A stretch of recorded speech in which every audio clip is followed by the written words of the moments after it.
are here in the government shutdown. Of course it was a government shutdown. Of course the Republicans are in charge of everything. And of course they're blaming it all on the Democrats, which is ironic. What the Democrats demanded was the extension of the tax credits that run out at the end of this year in a couple of months that fund the ACA, Obamacare, which is millions of people on health care. That is all they requested. That's all they demanded.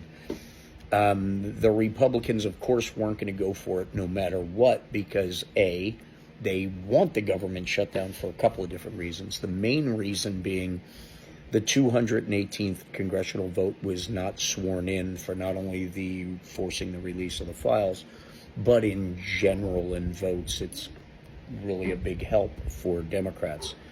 Now, one of the biggest parts of the shutdown is the ability for Captain Shitsenpants to actually go through and fire a ton more people out of government positions.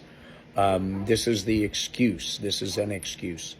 There has already been United Healthcare canceling the Advantage programs, Medicare Advantage programs in 106, 109 counties through the United States.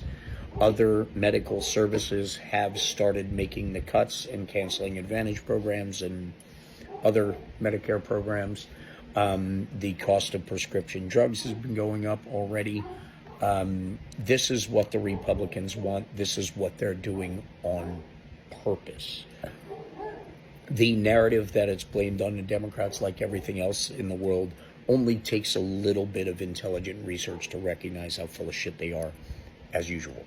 But if you're still backing the Republican Party, you've already overlooked so many obvious things. I really doubt your capability of recognizing facts. So let's just get to the reality here.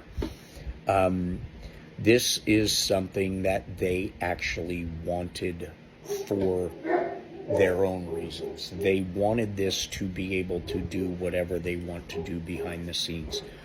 What I need to remind everybody about is when they do these ridiculously stupid, evil things, there are lawsuits, and some are already filed, to protect the people they're trying to fire.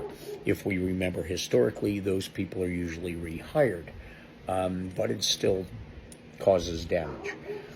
This is what they are doing now. This is what's going to affect even more people and turn even more red-hatted folks against the Cheeto Von Shitsenpants.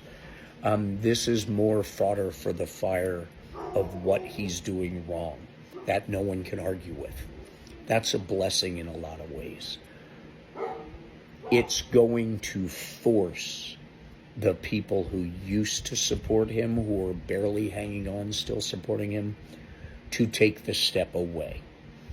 That's when we really have a fighting chance of stopping all of this stuff. But the encouragement that I see is the worldwide unity, literally not just coast to coast here, but worldwide. There are tens of thousands, hundreds of thousands of people worldwide standing up against him, and people like him in their own countries.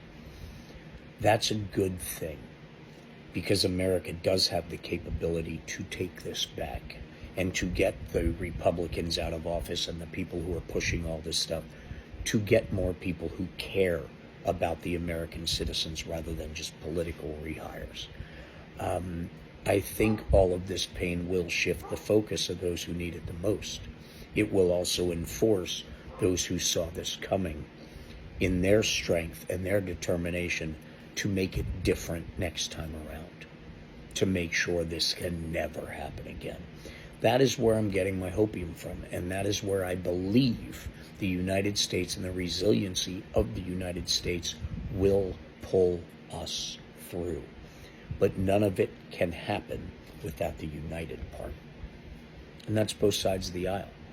So wake up, Republicans, and stand strong, everyone else, because we will take the power back. We will resist intelligently, peacefully, and with justice on our side. How's that?